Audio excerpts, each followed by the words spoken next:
Welcome to the Marriage and Motherhood Podcast. I'm your host, Michelle Perda. I'm a life and marriage coach, wife, mom of three, an Aries, and for my fellow human design nerds, a sacral manifesting generator. This podcast is for women who want to be happier in their marriage as they navigate their journey through motherhood, even if you're like me and you weren't shown how while growing up. In each episode, I'll be covering topics that will help you love and enjoy your marriage again without waiting until your kids are all grown up. And a quick note, you may want to pop your earbuds in if your kids are also listening, because nothing is left unsaid on this show, which means there may be times where something is said that you don't want them to hear. Are you ready? Let's dive in. Hello, welcome back to another episode of the Marriage and Motherhood Podcast. Today, I'm going to be talking about an experience that I think majority of couples have faced once they become parents. It is very common to feel like you are a couple, and then all of a sudden, when you become parents, it starts to feel more like a co-parenting roommate situation. Let's talk about, are you being a partner or a roommate? Okay.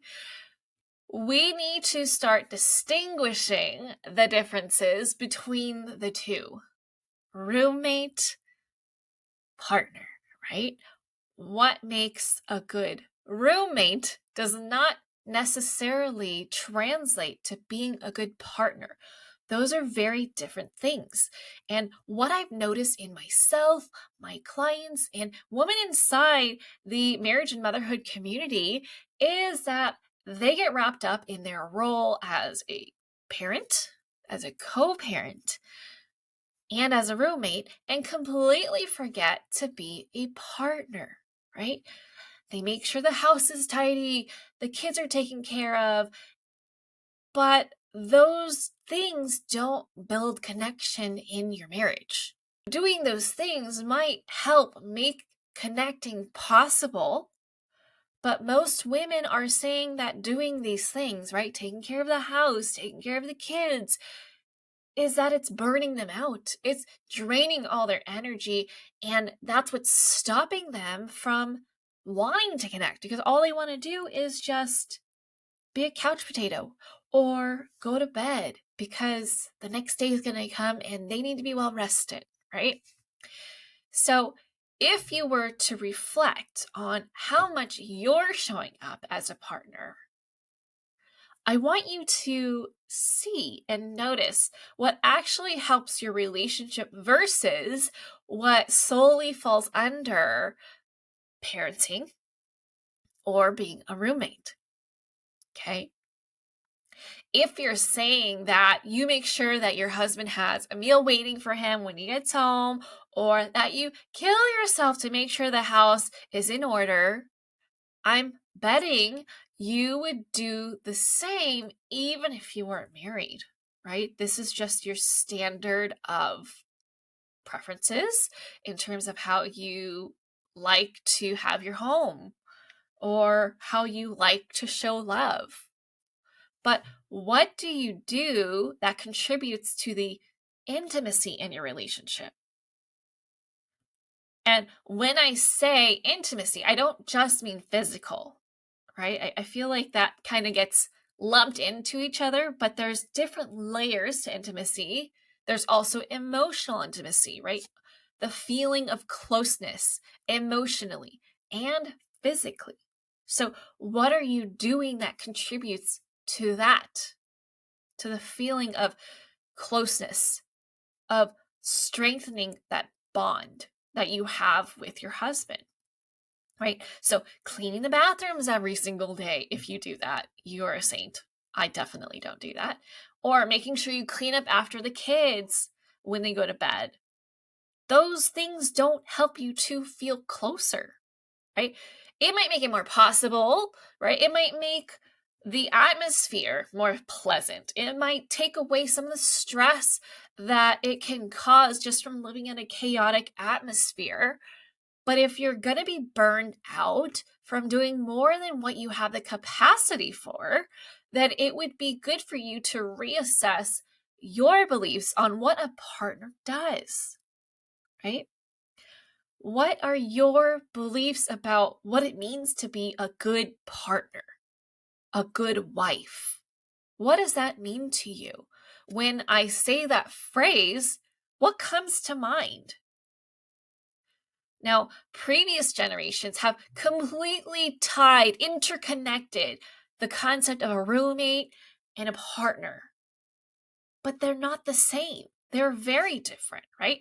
And we are a new generation, a different one that prioritizes satisfaction, joy, and connection in a marriage. So we have to challenge what our beliefs are and see if they're even beneficial or effective towards us creating the type of dynamic, the type of relationship that we want in our marriage, right?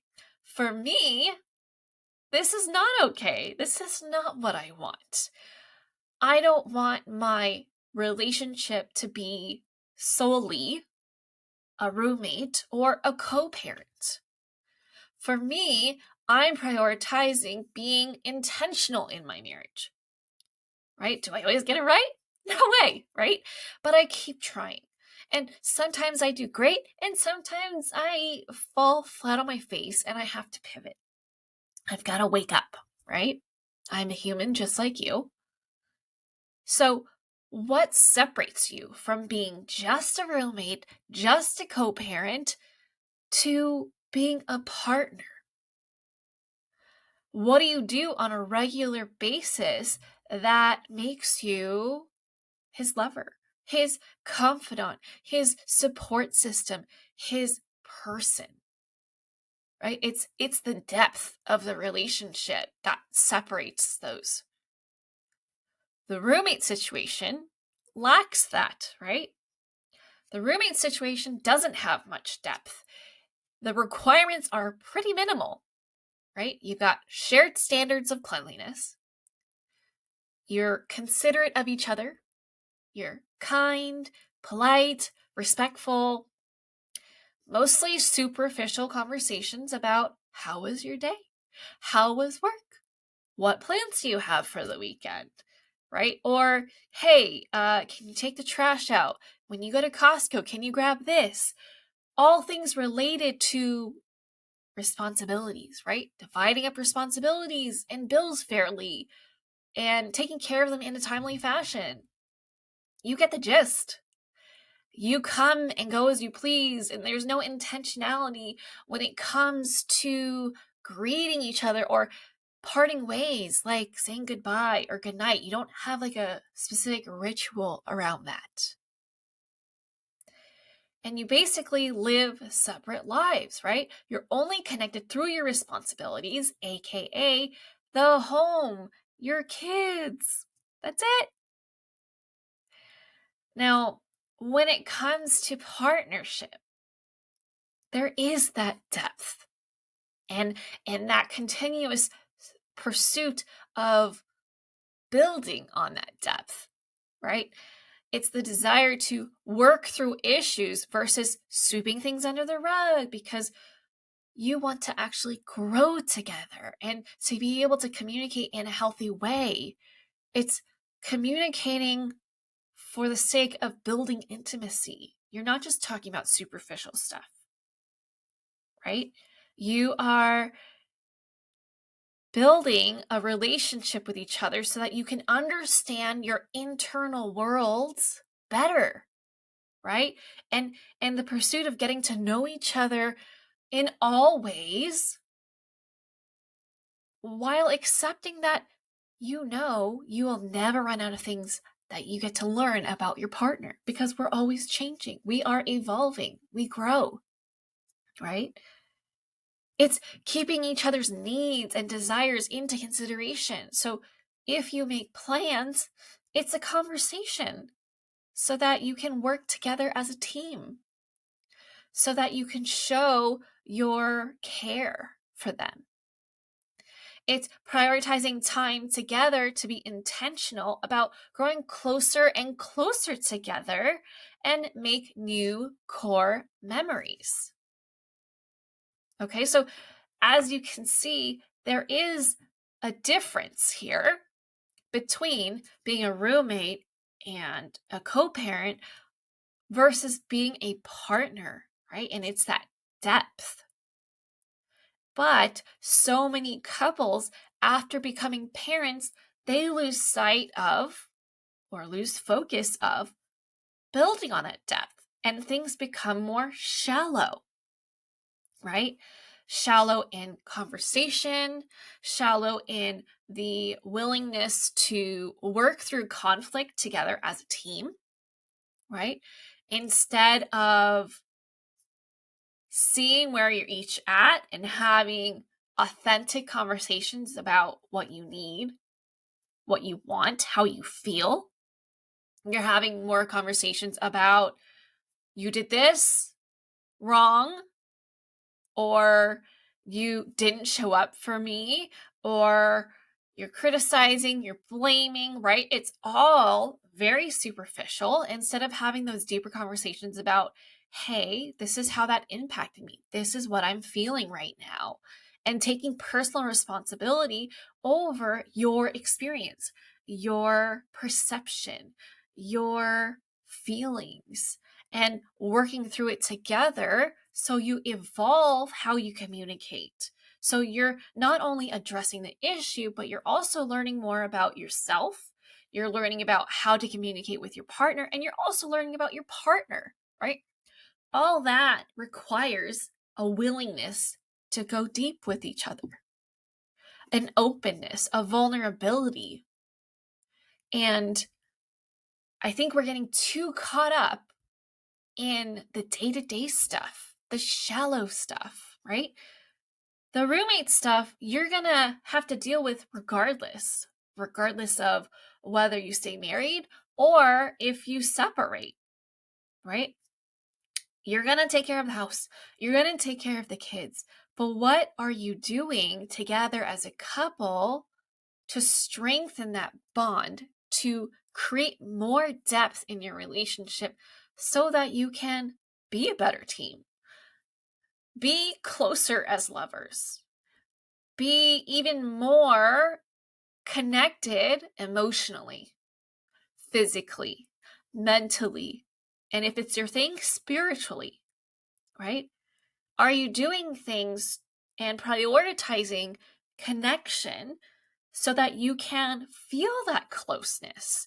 Or are you just assuming that there's this understanding between you two, that you guys are just close without actually contributing towards it? So you're almost just coasting, but you're not realizing that the foundation is actually becoming less and less stable because nothing is being added to it, right? It's very much a living thing, your relationship. If you don't water your plants, even a cactus will die without any form of water, right? So how are you watering your figurative plant that is your relationship? What are you doing outside of being a partner and a roommate for your relationship? Are you having those conversations so that he knows what you want, what you like, what you don't like, what your boundaries are, what your goals are for your relationship, what you desire, and what you see for your future together? Are you having those kinds of conversations, right? Or is it more so about who's going to take this person to soccer practice? What's for dinner? Can you pick up the groceries? Oh, don't forget to pay the water bill, right? No judgment here. This is a very, very common experience that I would say 95% of the couples that I've worked with have gone through. I myself have gone through this in the beginning. And it's that focus on being intentional about being a partner throughout it all that will help your relationship be able to make it through these crazy years that we spend raising our kids, right? I'm not even disputing how hard it is to raise kids while also being married, while also working, while also et cetera, whatever, all the things you have going on, right? All I want to do is help you understand that even while you have all these things going on, you still get to prioritize where your time and energy goes, how you do things. That's a big one, right? Where you have room to be flexible so that you can give to yourself, so that you have the capacity to give to your marriage, so that you have the capacity to model to your kids what a healthy relationship looks like, right?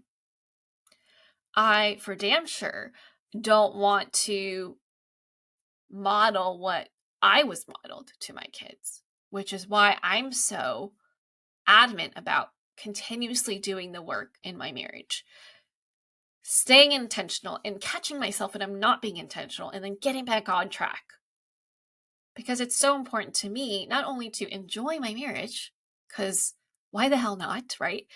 Because when we have relationship issues, it permeates all other aspects of our life. It is so impactful, so influential, right? But also, I want to set my kids up for success. And I'm betting that you also want to do that too, right? And this is a great way to do that. I think a lot of us mistakenly prioritize our kids over our relationship. Whether it's intentional or not, that happens. Because, they need us. They need my help. They can't help themselves, whatever, right?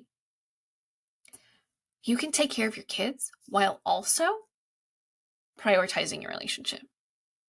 So, with that said, I want you to think of ways that you can start becoming more of a partner in your marriage and what that looks like for your life so that it's sustainable. Your marriage deserves a partner, and I want you to be able to experience that level of closeness in your marriage, which won't be possible if there is no connection going on, if that isn't being prioritized, okay? So remember, being a good partner is not the same as being a good roommate, being a good co-parent. They're very different. They complement each other. They make life easier, but they're not the same. Okay? I hope this was helpful for you. Let me know what your thoughts are on this, what's coming up for you. I would love to chat more about this with you. That's it for this episode. If you enjoyed this episode and you'd like to help support the podcast, please subscribe and leave a rating and review. I would so appreciate that. And if you love what I share here, then you're going to love and want to join my free private Facebook community that's also called Marriage and Motherhood. I hope to see and connect with you in there.